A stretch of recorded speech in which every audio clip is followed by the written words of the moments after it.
Professional MS ওয়ার্ডের প্রথম পর্বে আপনাকে স্বাগতম। সম্মানিত দর্শক, আমরা এই ভিডিওগুলো এমন করে সাজাবো যাতে করে যারা আগে কোনো MS ওয়ার্ডের ভিডিও টিউটোরিয়াল দেখে থাকেন তারা যেন একটা নতুনত্বের স্বাদ পান, আর যারা বিগিনার তাদের জন্য তো এটা অনেক বেশি হেল্পফুল হবে, কারণ আমরা এখানে কিছু বেসিক অপশনগুলো শেখার পরে প্রজেক্ট ভিত্তিক কিছু কাজ করব। দৈনন্দিন জীবনের বিভিন্ন কাজকর্ম, অফিসিয়াল ডকুমেন্টের ফরম্যাটিং, চিঠিপত্র, হাজিরা শিট, তারপরে প্রশ্নপত্র এবং বিভিন্ন সার্টিফিকেট, লেভেল এবং বিভিন্ন ইনভাইটেশন কার্ড, এগুলো কীভাবে তৈরি করতে হয় MS ওয়ার্ড দিয়ে, সেগুলো আমরা একটা প্রফেশনাল লুক যেন আসে সেরকম করেই প্রজেক্ট ভিত্তিক কাজগুলো শিখব। আশা করছি আপনারা ভিডিওটি দেখতে থাকুন। যারা একেবারে এক্সপার্ট তাদের দেখার দরকার নেই, আর যারা মোটামুটিভাবে একটু জানেন, আরও বেশি ভালো করে শিখতে চান দক্ষতার সাথে, কিছু ট্রিপস অ্যান্ড ট্রিক্স অবলম্বন করে অনেক সংক্ষিপ্ত সময়ে আমরা যেন কাজগুলো শিখতে পারি, সেজন্যই আসলে MS ওয়ার্ড পর্বটিকে সাজানোর চেষ্টা করা হবে।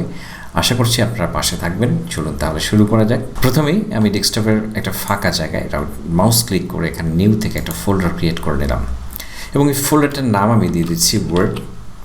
এই ফোল্ডারের মধ্যে ওপেন করে ডাবল ক্লিক করে আবার রাইট মাউস ক্লিক করছি, আমি রাইট মাউস ক্লিক করে নিউ থেকে এবার চলে আসছি MS ওয়ার্ড ডকুমেন্ট, এখানে ক্লিক করব। ক্লিক করে আমরা একটা ফাইলের নাম দিয়ে দিচ্ছি। প্রথমেই আমরা এটার নাম দিয়ে দিচ্ছি text1।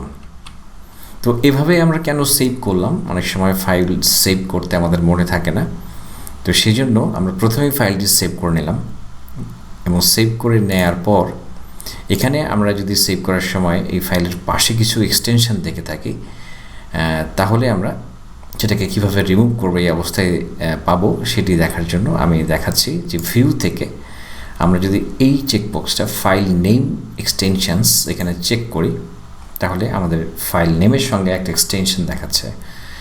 আমরা এটিও রাখতে পারি, আর যদি আমরা মনে করি যে আমি ফাইলটা টাইপ করতে যে সব কিছুই হারিয়ে যাচ্ছে, সেক্ষেত্রে আমরা এটাকে হিডেন করে রাখতে পারি। ভিউ থেকে এই চেকবক্সের টিক চিহ্নটা উঠিয়ে দিলে এটা চলে যাবে।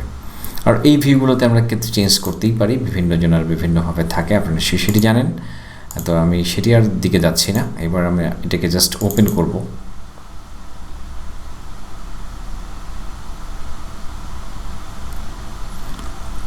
ওপেন করার পর আমরা একটা এরকম উইন্ডো দেখতে পারবো। এই উইন্ডোতে আমাদের প্রথমত কিছু টেক্সট প্রয়োজন, তা আমি আপনাদের সাজেস্ট করব যে আমরা অনেক সময় আমাদের বিভিন্ন অপশন টাইপ করার জন্য আমরা হিজিবিজি কিছু লিখে থাকি। আপনি সারা জীবন যদি হিজিবিজি টাইপ করে অনেক ফাস্ট টাইপ করে যান, তবুও আপনি প্রপারলি টাইপ করাটা, আপনার টাইপিং স্পিডটা আসলে বাড়বে না। তো এই জন্য আপনাদেরকে সাজেস্ট করব যে যখনই আপনারা কোনো কিছু টাইপ করবেন, এখানে 2-3টা ওয়ার্ড হলেও অর্থপূর্ণ কিছু টাইপ করবেন, তাহলে আপনি একজন স্মার্ট ইউজার হবেন এবং দেখতে সুন্দর লাগবে এবং আপনার টাইপিংয়ের স্কিলটা কিন্তু এখানে ডেভেলপ হবে। সে কারণেই আমি সাজেস্ট করব যে আপনারা যখনই কোনো কিছু, যেখানেই কোনো কিছু লিখুন, হিজিবিজি টাইপ করবেন না, আপনারা অর্থপূর্ণ কিছু টাইপ করবেন। এবার আমরা এখানে কোনো কিছু টাইপ না করে কিভাবে অনেকগুলো টেক্সট নিয়ে আসতে পারি সেটি দেখব। এই জন্য আমরা ইকুয়াল সাইন প্রেস করে, ইকুয়াল সাইন দিয়ে এবার আমরা লিখব এখানে রেন্ট, RANT, এরপর ফার্স্ট ব্র্যাকেট শুরু শেষ প্যারেনথেসিস দিয়ে এন্টার প্রেস করছি। লক্ষ্য করুন এখানে অটোমেটিকলি কিছু এখানে টেক্সট চলে আসছে। তো এখন এই যে ব্যাপারটি আসলে আমরা আরও একটু বিস্তারিত জানার চেষ্টা করব যে এটির আরও কিছু অপশনস রয়েছে। যেমন এখানে আমরা র্যান্ট লেখার পরে ফার্স্ট ব্র্যাকেট দিয়ে আমরা যদি এখানে 2 লিখি, অর্থাৎ 2টি কলাম হবে বা 3টি কলাম হবে, কত সেন্টেন্স বিশিষ্ট সেটির জন্য আমরা এখানে টাইপ করে দেব। অর্থাৎ 3টি এখানে প্যারাগ্রাফ হবে এবং 15টি সেন্টেন্স বিশিষ্ট। এবার আমরা এন্টার প্রেস করি, তো দেখতে পাচ্ছি যে আমাদের চলে এসছে। প্রত্যেকটা এখানে 3টি আসলে প্যারাগ্রাফ হয়েছে, প্রত্যেকটাটি 15টি করে সেন্টেন্স রয়েছে। আরও একটি আমরা ফাঁকে একটু জেনে নিতে পারি। ইকুয়াল আমরা LOREM লিখে যদি আমরা ফার্স্ট ব্র্যাকেট দিই, সেক্ষেত্রেও কিন্তু আমরা একটা এখানে রেডিমেড একটা টেক্সট পেয়ে যাচ্ছি। তো এখানে আমাদের কিছু সিঙ্গেল লাইন, কিছু ডাবল লাইন, এরকম কিছু টেক্সট আমরা দেখতে পাচ্ছি, যেটি আমাদের জন্য আমরা যখন প্র্যাকটিক্যালি কাজগুলো করব তখন আমরা এটার ইমপ্লিমেন্টেশনটা অনেকটা সহজ হবে। তো যখন আমরা কাজগুলো করব তখন দেখব। আপাতত আমরা এখানেও ঠিক LOREM-এর আরেকটা অপশন দেখব, LOREM, এবং প্রথম ব্র্যাকেট দিয়ে আমরা এখানে একটু আবারও 3টি করে তিনটি প্যারাগ্রাফ হবে এবং এখানে 20টি করে সেন্টেন্স থাকবে। আমরা দেখতে পাচ্ছি যে এখানে চলে এসছে প্রত্যেকটি প্যারাগ্রাফের মধ্যে 20টি করে সেন্টেন্স আছে, আমরা কাউন্ট করলেই সেটি দেখতে পারবো। এখন এই টেক্সটগুলো এই অবস্থায় আমরা দেখতে পাচ্ছি, যদি আপনাদের কখনো কারো কম্পিউটারে এই অপশনটি কাজ না করে তাহলে আমরা কি করতে পারি পরামর্শ একটু দেখে নিই। যে আমরা ফাইল থেকে আমরা এখানে চলে যাব অপশনসে দেখুন এখানে একটি প্রুফিং লেখা রয়েছে। এই প্রুফিংয়ে ক্লিক করে আমরা এবার চলে যাব অটো কারেক্ট অপশনস। এখান থেকে এখানে যদি replace text as you type এই চেকবক্সটি যদি আনচেক অবস্থায় থাকে তাহলে লক্ষ্য করুন এবার কিন্তু আমি যদি এই কমান্ডটি লিখি র্যান্ড, এখন কিন্তু কাজ করছে না। তাহলে যদি কাজ না করে থাকে আপনাদের, তাহলে এবার ফাইল থেকে আমরা চলে যাব আবার অপশনসে এবং এখান থেকে প্রুফিং এবং এখান থেকে আমরা অটো কারেক্ট অপশনস এবং এখান থেকে replace text as you type, এখানে আমরা চেকবক্সটি চেক করে দেব। এবার আমরা দেখি যে এবার কাজ করে কিনা। ওকে, কাজ করছে। আপনারা যদি কাজটি করতে যেয়ে কোনো সমস্যায় পড়ে থাকেন তারপরেও কমেন্ট বক্সে লিখে জানাবেন। এবার আমরা যে ওয়ার্কিং এরিয়াটি দেখতে পাচ্ছি এটির একটা সংক্ষিপ্ত পরিচিতি আমরা প্রথমে নেই। তো এখানে আমরা কুইক অ্যাক্সেস টুলবার দেখতে পাচ্ছি। এখানে আমরা কুইক কিছু বাটন অপশন রেখে আমরা সেগুলোকে খুব দ্রুত গতিতে কাজ করার জন্য আমাদের জন্য অনেক হেল্পফুল হবে। আপাতত এগুলোর ব্যবহার দেখাচ্ছি না, শুধুমাত্র এটিকে আমরা কোথায় কোথায় নিয়ে যেতে পারি। শো বিলো দ্য রিবন, তাহলে এই রিবনের নিচে এটি চলে আসবে। আর ওখানেই যদি রাখতে চান শো অ্যাবাভ দ্য রিবন, উপরেই রাখতে পারি। এখানে আমরা প্রথমে যে দেখতে পাচ্ছি ফাইলটা কী নামে সেভ রয়েছে, কোন প্রোগ্রামে রয়েছে, এবং এখানে আমরা দেখতে পাচ্ছি এখানে নিয়ে গেলেই একটা মেনু চলে আসছে, এটাকে টুল টিপ মেনু বলা হয়। এখানে ক্লিক করলে আমরা এখানে অটো হাইট রিবন দেখতে পাচ্ছি, এরকম হবে। আবার যদি এখানে ক্লিক করি শো ট্যাবস এবং এখানে যদি আমরা ক্লিক করি এখানে যদি ক্লিক করি শো ট্যাবস অ্যান্ড কমেন্টস, সবই আমরা এখানে দেখতে পারবো। তবে এই কাজটি আমরা এভাবেও করতে পারি। এখানে ডাবল ক্লিক করলে দেখুন এটি চলে যাচ্ছে, ডাবল ক্লিক করলে চলে যাচ্ছে, ডাবল ক্লিক করলে চলে যাচ্ছে। তো আবার ডাবল ক্লিক করলে এটি চলে আসবে। এখান থেকেও করতে পারেন, এখানে ডাবল ক্লিক করেও করতে পারেন। এটি দিয়ে মিনিমাইজ হবে। যদি অন্য কোনো প্রোগ্রামে আপনি কাজ করতে চান সেক্ষেত্রে ব্যবহার করতে পারেন। আর এখানে দিলে এটা তো রিস্টোর হয় এবং এখান থেকে এটিকে ম্যাক্সিমাইজ আমরা করতে পারি। এখানে দিলে এটি রিস্টোর ডাউন হবে। আর এটি দিয়ে তো আমরা বন্ধ করতে পারি। এবার আমরা চলে আসি এখানে আমরা হরিজন্টাল স্ক্রোল বার এবং ভার্টিক্যাল স্ক্রোল বার দেখতে পাচ্ছি। এটিকে আমরা স্ক্রোল করে মাউস দিয়ে ড্র্যাগ করে নিচে নামাতে পারি, অথবা এখানে আমরা ক্লিক করেও কাজটি করতে পারি।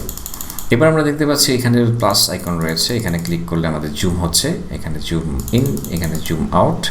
এটাকে আমরা ড্র্যাগ করেও করতে পারি, এভাবে দেখতে পাচ্ছি।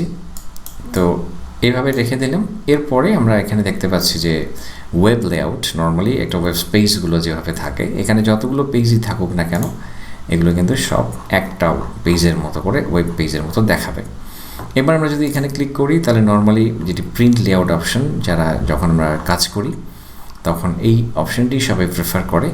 আর আপনি যদি রিড মোডে ক্লিক করেন তাহলে এটি ফন্টটি যেরকমই থাকুক না কেন আপনাকে স্ক্রিনে মোটামুটি পড়ে দেখার মতো একটা সুন্দর একটা এনভায়রনমেন্ট বইয়ের মতো করে এখানে প্রেজেন্ট করছে। আপনি এখান থেকে রাইট এবং লেফটে ক্লিক করতে পারেন।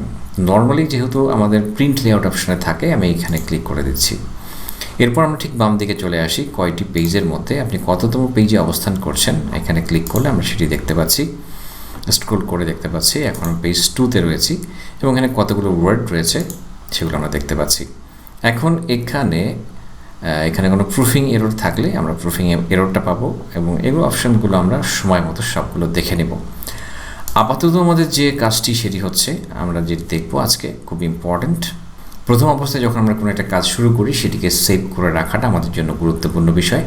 তো এই সেভ সংক্রান্ত কিছু ইম্পর্ট্যান্ট টপিক নিয়ে আমরা আজকে আলোচনা করব।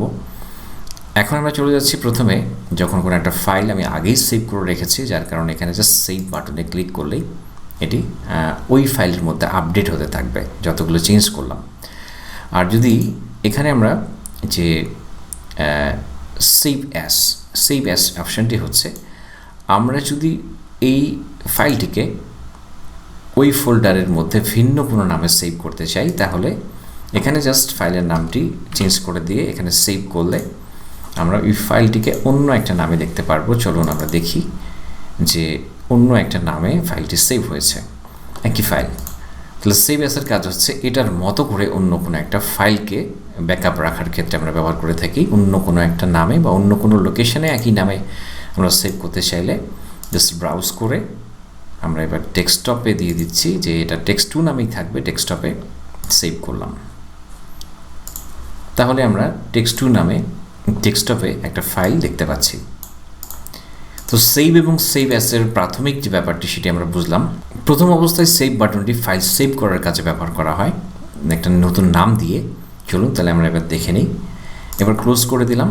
এবার নর্মালি যেভাবে আমরা ফাইলগুলো ওপেন করি সেটি দেখাচ্ছি। স্টার্ট থেকে আমরা এখানে স্ক্রোল করে আমরা আমার ওয়ার্ড প্রোগ্রামটি আমি ওপেন করতে পারি। এটা একটা প্রসেস হতে পারে।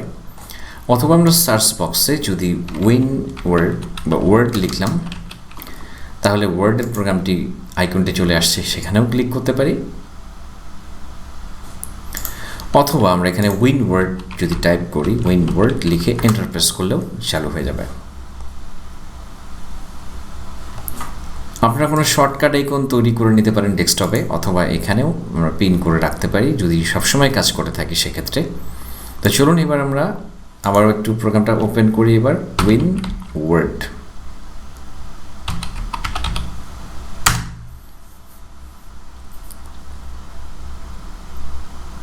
এখন আমরা এখানে কিছু লিখি, র্যান্ড লিখে ওকে কিছু টেক্সট নিলাম। তো প্রথম অবস্থায় আমরা যেটি করব যে যখন কোনো একটা ডকুমেন্ট থাকবে আমাদের, এই ডকুমেন্টটিকে আমরা সেভ করব। সেভ অপশনে যখন চাপ দিব প্রথম, তখন কিন্তু এটি আমাদের সেভ করতে চাইবে। তো এখন আমরা এখানে ব্রাউজ করে আমরা যে কোনো লোকেশন দেখিয়ে দিলে সেই লোকেশনে আসলে সেভ হবে। তো আমি এখানে টেক্সট ফ্রি দিয়ে দিলাম। এবার আমরা যতবার এখানে সেভ বাটনে ক্লিক করব ততবারই আমরা যত পরিবর্তন করব ফাইলে ততগুলো কিন্তু সেভাবে এখানে সেভ হবে। যেমন আমরা এখানে জাস্ট একটু সিলেক্ট করে নিচ্ছি এবং এখান থেকে জাস্ট ফন্টের কালারটি একটু চেঞ্জ করে দিচ্ছি বোঝার সুবিধার জন্য। এখন এটা শিখছি না, আসলে শুধুমাত্র বোঝার জন্য যে সেভ অপশানটির বহুমুখী ব্যবহারটি আমরা আজকে জানবো, সেভ করার বহুমুখী ব্যাপারটি জানবো। এবার আমরা এখানে একটু কালার করলাম। তো লক্ষ্য করি আমরা যে এই যে চেঞ্জটি করলাম, আমরা যে অনেক সময় সেভ করতে ভুলে যাই, শেষ মুহূর্তে সেভ না করে বের হয়ে যাই বা ইয়েস করতে যে নো করে ফেলি। যেমন এখানে আমি যদি এখন ক্রস করি, এখানে আমার কাছে বলতে চাইছে যে আমি সেভ না করে বের হতে চাই কিনা, সেভ করে বের হতে চাই কিনা, অথবা ভুল করে আমি ক্যান্সেল মানে ক্লোজ করছি কিনা প্রোগ্রামটি। ভুল করে ক্লোজ করে থাকলে আমরা ক্যান্সেল করব, আর যদি সেভ করি তাহলে সেভ হয়ে যাবে। আর সেভ না করতে চাইলে কিন্তু ডোন্ট সেভে ক্লিক করব। তো আপাতত আমি ভুল করে ক্লিক করেছি বলেই ক্যান্সেল করে দিচ্ছি। এখন আমরা এই যে চেঞ্জ করলাম, এখন আমরা কি করব যে অটোমেটিকলি যেন সে কোনো একটা জায়গায় ব্যাকআপ নিয়ে নেয়, আমাদের ভুল করে যদি আমি সেভ করে বের না হয়ে যাই। তো সেই জন্য আমরা কি করব, দেখুন এই ফাইলটিকে জাস্ট অপশনে চলে যাচ্ছি এবং এখান থেকে দেখুন সেভ অপশন থেকে এখানে save auto recover information every, এখানে নর্মালি 5 থাকে, এটাকে আমরা চেঞ্জ করে 1 করে দিচ্ছি। এবং এটি কোথায় সেভ হবে, keep the last auto saved version if I close without saving, আমি যদি সেভ না করে বের হয়ে যাই তাহলে এটি সেভ হবে কোথায়। চলুন তাহলে এবার আমরা এই লোকেশনটিকে একটু কপি করে নিচ্ছি। কেন কপি করলাম সেটি পরে আমরা শেয়ার করব, আপাতত কপি করে নিলাম। এবার ওকে। এবার আমি এটি থেকে বের হয়ে যাচ্ছি সেভ না করে, ভুল করে আমি সেভ করিনি। তাহলে এখন আমার কি উপায় হবে, চলুন তাহলে এবার আমরা দেখব। এবার আমি দিস পিসি ওপেন করলাম এবং এই যে অ্যাড্রেস বার, এখানে আমি ওই অ্যাড্রেসটি যে কপি করেছিলাম যেখানে আমার ব্যাকআপটি আছে, অটো সেভ হয়ে গেছে, সেটাকে জাস্ট এন্টার প্রেস করলাম। এবং এখানে লক্ষ্য করুন যে আমরা যে ফাইলে কাজ করছিলাম টেক্সট ফ্রি, এটা কিন্তু এখানে চলে এসছে একটা ফোল্ডার আমরা দেখতে পাচ্ছি। এটাকে ওপেন যদি করি এবং এই আনসেভড এইটাকে যদি আমরা ওপেন করি তাহলে দেখুন যে আমরা যে সেভ না করে চলে এসেছি সেই জায়গাটা কিন্তু এখানে সেভ হয়ে গেছে। তাহলে আশা করি এই বিষয়টি আপনাদের জন্য অনেক হেল্পফুল হবে। যদি আপনারা অনেক সময় সেভ না করে চলে যাই, তাড়াহুড়ো করে কোনো কাজ করতে চাই, তাহলে সেটিকে কিন্তু আমরা এখানে ব্যাকআপ পাবো। এবার আমরা সেভ সংক্রান্ত আরও কিছু জিনিস দেখব, চলুন। তাহলে আমি বের হয়ে যাচ্ছি। এবার আমরা আসছি যে এখানে আমাদের প্রথমবার আমরা সেভ করব কোনো একটা ফাইলের নাম সেভ করার জন্য। আর নতুন যদি ফাইলটিকে ক্লোজ করতে চাই তাহলে ক্লোজে ক্লিক করলে প্রোগ্রামটি বন্ধ হবে না, শুধু ফাইলটি ক্লোজ হবে। অর্থাৎ মাইক্রোসফট ওয়ার্ডেই থাকবো কিন্তু ফাইলটি ক্লোজ হবে। আমরা অন্য কোনো ফাইল যদি ওপেন করতে চাই তাহলে আমরা ওপেনে ক্লিক করে আমরা জাস্ট ফাইলের নামটি এখান থেকে দেখব, এবং প্রয়োজনে অন্য কোনো লোকেশন থেকে যদি আমাদের ফাইল ওপেন করতে হয় তাহলে ব্রাউজ করে আমরা এখান থেকে দেখিয়ে দেব যে আমরা কোথা থেকে ফাইল ওপেন করতে চাই। সেখান থেকে আমরা ফাইল ওপেন করতে পারবো, যে কোনো ফাইল ওপেন করতে পারবো। ওকে, এবার আমরা দেখছি, আবারও আমি ক্লোজ করে দিচ্ছি, ক্লোজ করে দিই। এবং নতুন কোনো ফাইল নিয়ে কাজ করতে চাইলে আমরা নিউয়ে ক্লিক করব, এবং নিয়ে ক্লিক করে নিচের অপশনগুলো এখন আর শেয়ার করছি না, আমরা ব্ল্যাঙ্ক ডকুমেন্ট নিয়ে নতুন একটা ডকুমেন্ট ওপেন করতে পারি। এবার আমরা দেখব যে আমাদের ডিফল্ট যে ফাইলের সেভের যে লোকেশনটি থাকে সেটিকে যদি আমরা চেঞ্জ করতে চাই, কারণ অনেক সময় আমাদের ফাইলগুলো সি ড্রাইভে থাকলে আমাদের কম্পিউটারে অনেক সময় ফরম্যাট করে নতুন করে উইন্ডোজ সেটআপ দেওয়ার প্রয়োজন হতে পারে। সেক্ষেত্রে আমরা অন্য কোনো ড্রাইভ যাদের আছে তারা সেই ড্রাইভে কীভাবে ব্যাকআপ নেবেন আমি ফোল্ডারের মাধ্যমে দেখাচ্ছি, কারণ আমার একটাই ড্রাইভ। এই জন্য আমি ফাইল থেকে জাস্ট এখান থেকে অপশনসে চলে যাব, অপশনস থেকে সেভ, এবং এখান থেকে দেখুন ডিফল্ট লোকাল ফাইল লোকেশন এটাকে চেঞ্জ করে দিতে পারি, যে কোথায় আমি সেভ করব, ফাইলগুলো সেভ হবে কোথায় সেই লোকেশনটা দেখিয়ে দিলে পরবর্তীতে ফাইলগুলো ওখানে সেভ হবে। ওকে, আশা করি বিষয়টি বুঝতে পেরেছেন। এবং আজকে প্রথম যে পর্বে সেখানে এটিকে আর দীর্ঘায়িত করছি না। প্রতিটি পর্ব আমরা আশা করছি যে যাতে নতুনত্ব থাকে সে বিষয়টি আমরা খেয়াল করে এই পর্বগুলোকে সাজাবো। আপনাদের সর্বাঙ্গীন সাফল্য কামনা করছি, সেই সাথে সহযোগিতা কামনা করছি। যদি চান যে ভিডিওর এই পর্বটি কন্টিনিউ হোক, এই সিরিজটি কন্টিনিউ হোক, তাহলে অবশ্যই লাইক এবং কমেন্ট করে উৎসাহিত করবেন। ভালো থাকবেন।